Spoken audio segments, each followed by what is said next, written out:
Es mucho más largo Ministra de Mujeres y Diversidad de la Provincia de Buenos Aires. Sí, Ministra de Mujeres y Diversidad de la Provincia de Buenos Aires. Hernán Brienza, Carlos Caramelo, te saludamos desde acá, desde Lo Viejo Funciona. Gracias por atendernos, ¿eh? Sí, no te estamos escuchando. ¿Tendrás el micrófono bloqueado? Estás muteada. Dice que estás muteada. ¿Ahí me escuchan? Ahora sí, perfecto. Gracias. ¿Qué tal? Muy bien, yo no los estoy viendo, pero supongo que ustedes sí. Sí, Sí, nosotros sí. te estamos viendo, es verdad. Eso ocurre para que tengamos mejor señal en general. Pero bueno, a vos a Brienza lo conocés. Pero sí, claro, Y a lo mí he me, leído, y lo a, he leído a y a- Brienza. y a mí me imaginás, no importa, eso es lo de menos. También te conozco y creo que nos hemos encontrado en alguna otra entrevista. Sí, en entrevistas y además nos hemos encontrado en algún acto también. En alguna. En algún acto también.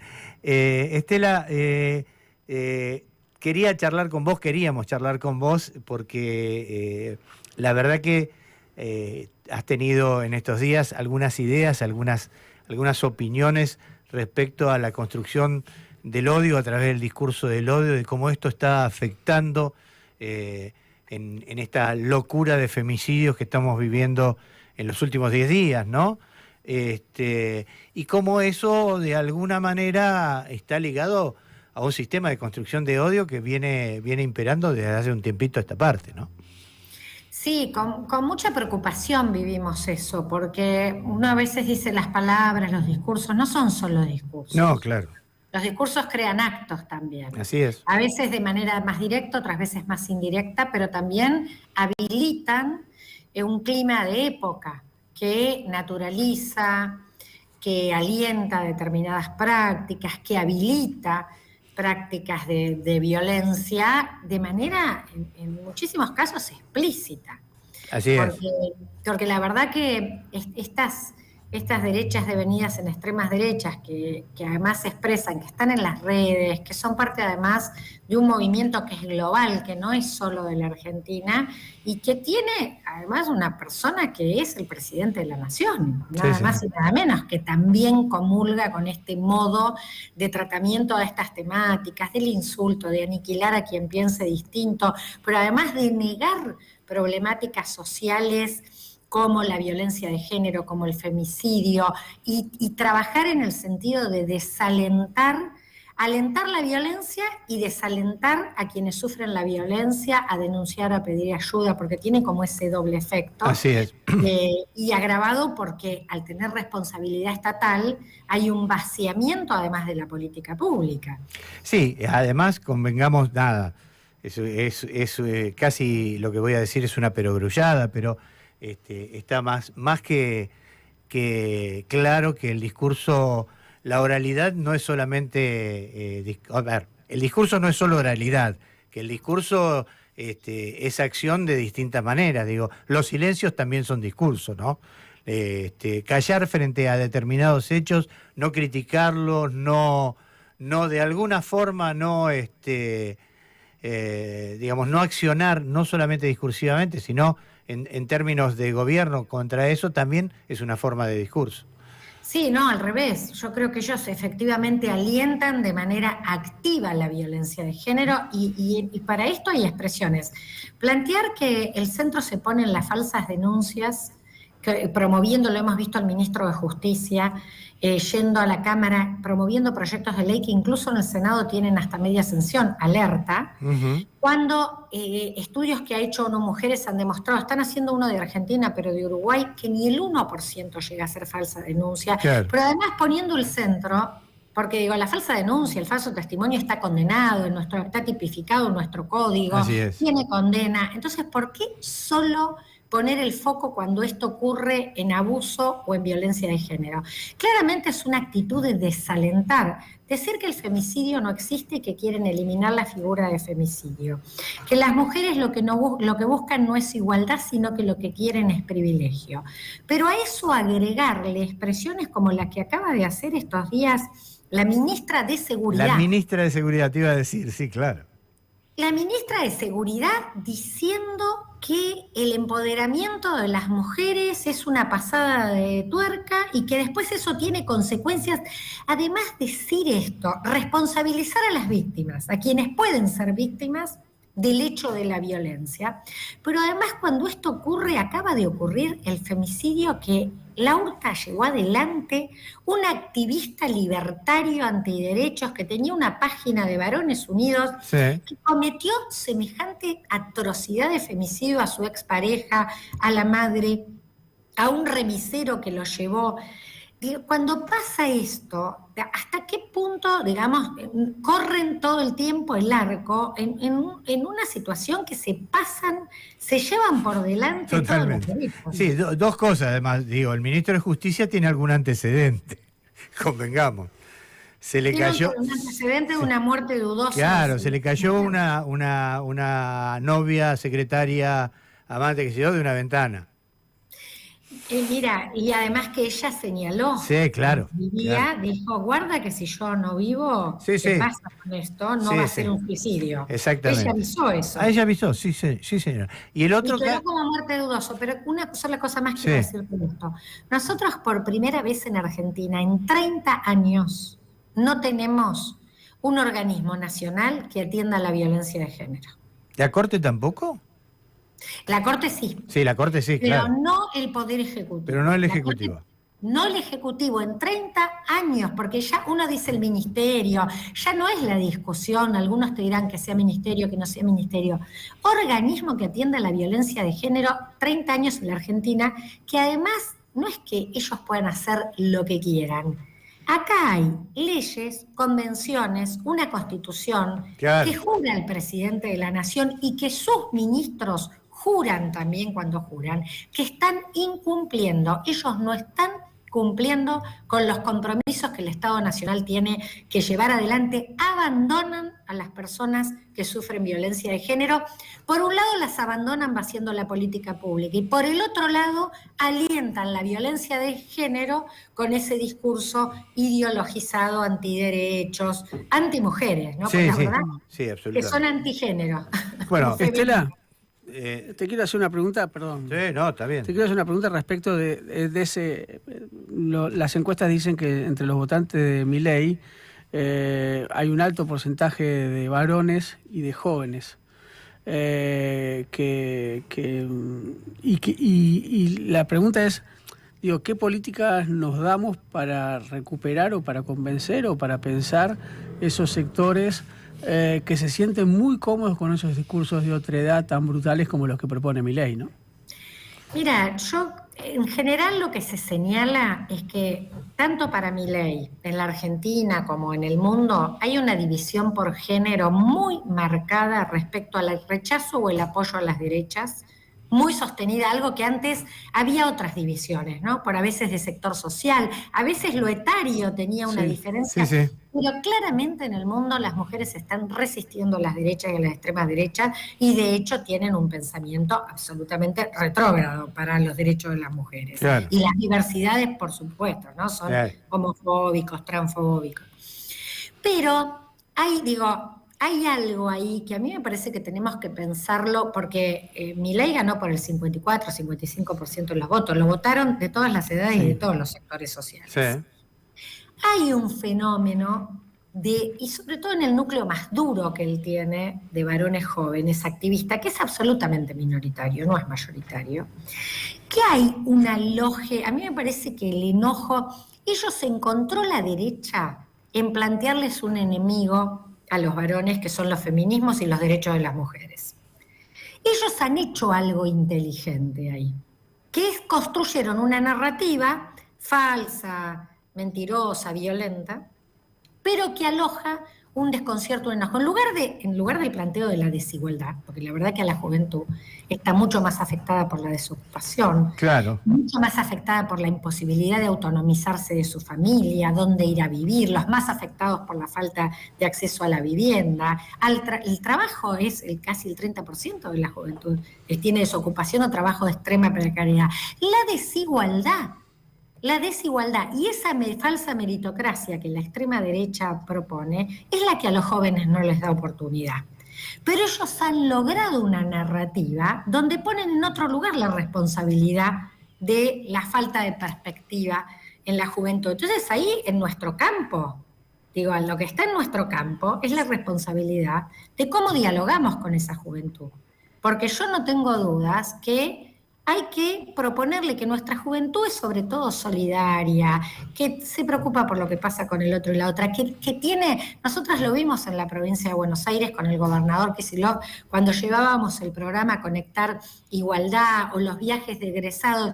La mayoría de los pibes quieren estudiar, tienen proyectos para seguir estudiando, quieren proyectar su futuro con alguna expectativa. Bueno, pero hay que darles esas oportunidades, claro. Y también en política, ¿no? Claro. También en proyectos sociales.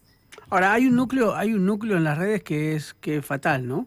Que tiene que ver con la meritocracia por un lado, que tiene que ver con el estoicismo por el otro, y que tiene que ver con las lógicas, ¿viste? De las filosofías estoicas, de aguantar, de resistir, de ser fuerte, de ser individuo, de no llorar, de despertarse a las 5 de la mañana y bañarse con cubitos, porque eso es lo que finalmente te hace hombre, ¿no? Entonces, sí. Es un círculo vicioso en el cual vos sos estoico, te haces hombre, lográs el mérito. Como lograste el mérito, tenés que ser más estoico y ser más hombre, ¿no?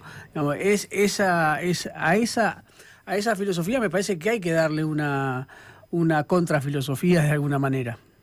Sí, hay que discutirla tal cual como decís, porque fíjate, Oneto, son todos streaming, ¿viste? Además las redes... Sí, son todos streaming. No, las redes son como un lugar donde rápido entraste a un sótano de la antidemocracia, ¿no? Sí, de sí, los antiderechos. Sí. Es un caminito que por donde circulás enseguida encontrás. Y ellos han estado dándole letra a la pandemia, digo, a mí me parece que fue, ¿no? Un momento y la pospandemia muy fuerte en ese sentido, de estos nichos que hablan y que proponen esos discursos. Vos fíjate, Oneto, que es abogado de Milei en el caso Pesos Libra, y también abogado de Fred Machado, sí, para que no sea extraditado a los Estados Unidos. Así es. Qué casualidad. En un programa que tiene de streaming decía hace poquito que el problema de la baja de la natalidad iba a ser un problema para la continuidad de la humanidad y que el problema de eso era la autonomía económica de las mujeres, que hacíamos profesiones, que estudiábamos y que lo que teníamos que hacer era volver a la casa, quedarnos a cuidar a los hijos y elegir varones 10 años más grandes que nos mantengan. Yo, mientras que, digamos, un discurso absolutamente falaz, porque yo primero diría, ¿dónde están esos varones que nos van a mantener? Claro, claro. No, bueno, yo diría que lo que no tiene posibilidad de los varones de mantener. De ninguna no es que no manera. existan, es que el capitalismo no le da posibilidad a los varones de mantener a nadie. Es que el libertarianismo, el anarcocapitalismo, que en realidad era el narco, que parece sí, que no era con A, parece que no era con A. Este neoliberalismo en esta faceta de viva la mafia, el monopolio, la construcción de la desigualdad más extrema, no te da ninguna oportunidad. O sea que ni siquiera el lugar supuesto idílico que te quieren mandar existe. Claro. Y no hay oportunidades para los vive. O sea que te llaman a proyectos frustrados. Te vas a ir a la frustración como varón. Digo, estoy hablando de lo que le proponen a los varones. Sí. Ni que hablar a las mujeres que nos dicen, encerrate, otra vez tu lugar es la casa, sin derechos, sin oportunidades y cuidando pibes de los que ellos van a ser los dueños. Porque ellos son los que van a definir y además si hay abuso que no se denuncie. Bueno, es el peor de los... La verdad que nos invitan al peor de los mundos, a un mundo de atrás que no se sabe de dónde y es el peor de los mundos. Y entonces me parece que esto hay que discutirlo. Esto hay que discutirlo en el sentido de que es al contrario. Yo creo que cuando nosotros planteamos desde los feminismos, desde el feminismo popular, desde decir, hay que revisar esta masculinidad dominante porque no es un lugar ni para cuidarse a sí mismo, también es una oportunidad para los varones. Claro, es así. También es una oportunidad para que ellos puedan cuidarse, sí, para que ellos razón. Puedan pensar en otro modo de ser varón en la sociedad. Claro. Eso va a demandar un tiempo, porque digo, la revolución, porque la verdadera revolución del siglo XXI es la revolución de las mujeres, y yo no tengo ninguna duda de eso. Los dejó un poco desconcertados, a los más jóvenes los dejó un poco desconcertados. De verdad lo digo, de onda. Yo los veía en las noches, en las largas jornadas de pelea de la ley de natalidad responsable y demás. Yo los veía acompañados. Tengo la imagen clarísima de uno de mis hijos, viendo cómo sus amigos sostenían el elástico para que las chicas saltaran al elástico, ¿no? Y eso era como toda una imagen que contenía un apoyo inédito, claro, ¿no? No solamente estaban ahí, sino que estaban ahí formando parte de algo que ya era una construcción conjunta. De todas maneras, creo que quedaron un poco como a destiempo y las mujeres siguieron avanzando muchísimo. Y por ahí aprovecharon eso. Yo entiendo, como vos decís, Estela, que hay que darles una oportunidad. Y en eso me parece que deberíamos charlar todos, pero hay una participación femenina imprescindible en definir esas cosas. Y estas experiencias son colectivas. Sí, nosotros transformamos, nosotros hicimos un proceso de transformación enorme del lugar tradicional de la mujer. Sí. Y hay algo que ha marcado el cambio de esta democracia, tiene mucho que ver con eso. Sí, claro. Con una ampliación de derechos, construir oportunidades, pero han sido colectivamente. Nosotros hemos tenido espacios de reflexión siempre colectiva y me parece que ese es el camino. Y capaz que es por vías indirectas, pero hay que tener proyectos culturales, sociales, deportivos, solidarios. Yo creo muchísimo en nuestra juventud, en nuestros pibes varones también, porque sé que es eso, digamos, que nuestro sentimiento, por esto esta extrema derecha es tan anti-argentina. Claro. Porque hay muchos de estos valores, y además nuestro proyecto político, hasta hace unos años los convocó. Nosotros teníamos la juventud que se politizó, que empezó a participar, que hizo, entonces se puede transitar ese camino. En tal caso nuestra política también dejó de hablarles y dejó de dar espacios y oportunidades para los pibes. Entonces creo que hay que reponer ahí la política, el diálogo de la política. Es así, yo cuando entraba a Casa de Gobierno en el velorio de Néstor, yo en esa época estaba al frente del INCAP, así que veía jóvenes todo el día, todo el tiempo, y los pibes que me reconocían me abrazaban y me decían siempre, se nos murió nuestro Perón, ¿no? Fue un momento de mucha participación. Vos muchísima. Viste que la 125 fue una, y el otro momento fue la muerte de Néstor, donde masivamente la juventud, yo empecé a militar con la apertura democrática, pero los 90, que fueron muchos años de militancia para mí, la juventud te miraba un poco como pasa ahora, ¿no? Como en otra clave. Y ahí los libertarios han construido una narrativa que a un grupo, yo creo que es un grupo muy electivo, es muy minoritario, ¿no? Pero han construido una narrativa colectiva, reaccionaria, pero que convoca. Bueno, me parece que la política va a tener que recomponer, creo que es lo más difícil, porque para eso también hay que tener oportunidades de vida material, oportunidades para trabajo, para la terminar, cuando le eliminás el potencial para estudiar, o cuando, todas las oportunidades a los pibes, y es muy difícil, digamos, ¿no? De que te proyecten un futuro con esperanza, pero hay que apostar ahí y creo que se va a lograr. Yo lo veo en la provincia, que siempre que se hacen cosas, por ejemplo, tenemos un programa de jóvenes y memoria que se hizo desde Derechos Humanos de la provincia, y empezaron 3.000 pibes y pibas en el primer parte del proyecto, y estuvimos al cierre con Axel hace unos días y eran 15.000 que se anotan voluntariamente. O sea que cuando vos generás los espacios, los pibes están. Sí, eso es verdad. Eso es verdad. Y además hay como un aire nuevo, los pibes están respirando otra cosa. Creyeron, tienen todo el derecho del mundo en creer, ¿no? También creyeron que podía haber atrás de esa propuesta, que no es anarcocapitalista, es narcocapitalista. Es una diferencia notable. Pero nada, me parece, hoy los compañeros y las compañeras que están en las mesas te dicen todo el tiempo que hay como otra onda, que hay como otra voluntad, que los pibes se paran y preguntan y se llevan el folleto o el panfleto y y discuten y nada. Por ahí la política está de alguna manera volviendo a enamorarlos, ¿no?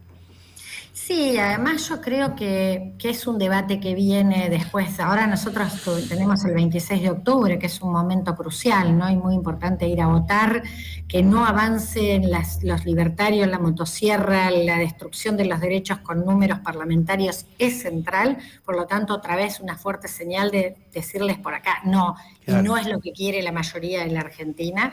Esto en la provincia espero que se ratifique fuerte lo que ya ocurrió el 7 de septiembre, pero también en el resto del país. Pero hacia adelante, yo creo que el desafío es cómo se tiene un proyecto que discuta temas muy de fondo en la Argentina. ¿Por qué es una deuda? Porque nosotros venimos de un fracaso. Venimos de que no cubrimos las expectativas del pueblo en general y en eso también de nuestra juventud. Es verdad. Y me parece que ahí está el gran desafío. Nosotros tenemos que invitar a soñar juntos la construcción de la Argentina que nos merecemos, en la que nos merecemos las mayorías vivir.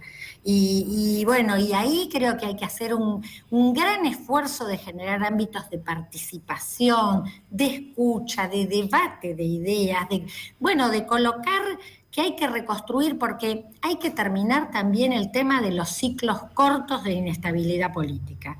Nosotros necesitamos que se restablezca a partir del 27 un ciclo largo de recuperación de derechos y de oportunidades. Y eso es con discusiones muy de fondo, porque si no, bueno, vamos hace 4 años, hoy estamos mucho más atrás, porque además ¿qué país nos va a dejar Milei?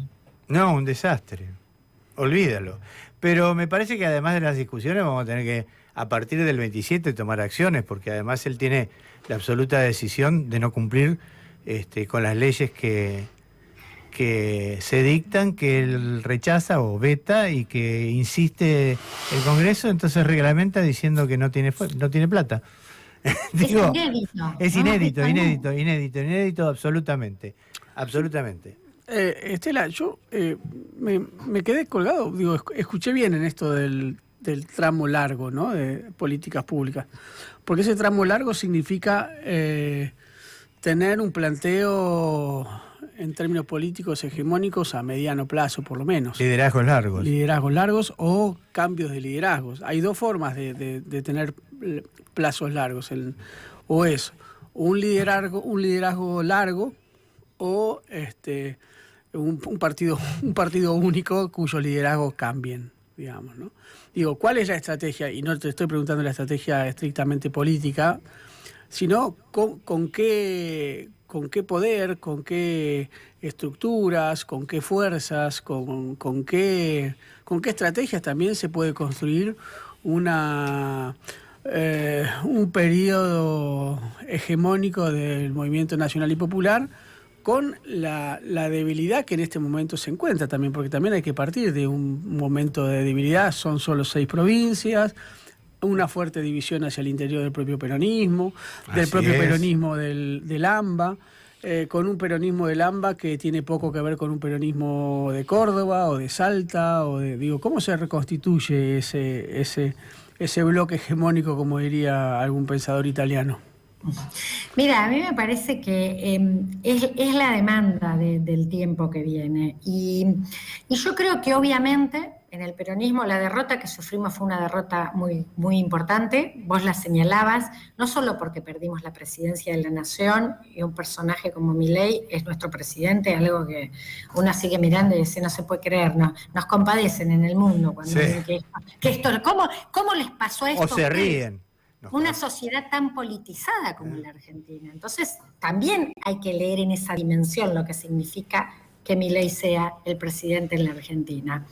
Y además, una derrota a nivel país, federal, porque, digamos, perdimos bastiones históricos que gobernó el peronismo en las provincias. Entonces, por lo tanto, claramente hay un fuerte debate interno. A mí me parece que eso no es un problema, porque obviamente cuando vos sufrís una gran derrota, si no discutieras para adelante, que necesitas recomponer un proyecto que reconstruya alianzas, que construya nuevas mayorías, que convoque a otros sectores que no están convocando. Y yo digo, en ese sentido, nosotros venimos haciendo una experiencia en la provincia de Buenos Aires que no es menor. Digo, porque es una experiencia de donde se gobierna casi el 40% de la Argentina. Claro. Y en la provincia de Buenos Aires, a partir de iniciativas, de propuestas de contraponer, de ser muy... Axel ha sido siempre absolutamente frontal con el proyecto de Milei. Absolutamente. Porque estamos en Sí. las antípodas. Porque eso es un debate en nuestra fuerza. Si hay que ser más moderado, si hay que cómo lo confrontamos. Bueno, acá se ha confrontado abiertamente. Y esto ha sido la discusión del desdoblamiento, de por qué lo territorial, el planteo de que esta provincia es una provincia con características muy federales, 135 municipios, más de 2.000 localidades, 300.000 kilómetros, y hay que ir a gobernar esa diversidad y dar respuesta en toda esa diversidad. Eso trae sus frutos, porque acá, el 7 de septiembre, no solo se derrotó a Milei, también se optó, porque se podía haber puesto voto salame, Claro. o voto blanco. Sí, sí. Se votó una fuerza, se votó Fuerza Patria, con una campaña que el gobernador se puso al frente diciendo nosotros tenemos un proyecto que va en otro sentido, y eso también fue votado. Entonces me parece que la relación con el sindicalismo, la relación con el movimiento social, es sostener Ministerio de Mujeres, Ministerio de Ambiente, una concepción de Estado, hay que poner esto en debate, además pensando, porque creo que hay como dos coaliciones en las que hay que pensar. Una que es electoral, que el peronismo haya ido en una lista unificada, ha sido, más allá de las diferencias, de una enorme sabiduría, generosidades, para que eso ocurra, Es verdad. Sosteniendo debates que vamos a seguir teniendo. Pero no es nada más que eso, porque digo, hay una coalición electoral que hay que construir, pero hay una coalición para gobernar la Argentina en un proyecto donde ponga otra vez en el centro el trabajo, la producción, el problema de la deuda, los temas de la inflación, temas estructurales, la soberanía, que es una coalición mucho más amplia. Y me parece que es eso el camino que viene y que hay que construirlo, hay que tener el optimismo de que lo vamos a poder hacer. Acá un oyente, Carlos Merelo, que es un querido amigo y un oyente fiel, dice que tu laburo ha sido imprescindible. Ay, gracias. Muchas gracias. Y nosotros también te queremos agradecer mucho. La tenía muchas ganas, desde hacía mucho tiempo, de charlar con vos, y me encontré el lugarcito justo que es mi tema, que es el tema del discurso, que es la construcción de un discurso, y las cosas acertadas que venías diciendo me dieron pie para llamarte. Te agradecemos mucho esta charla. Bueno,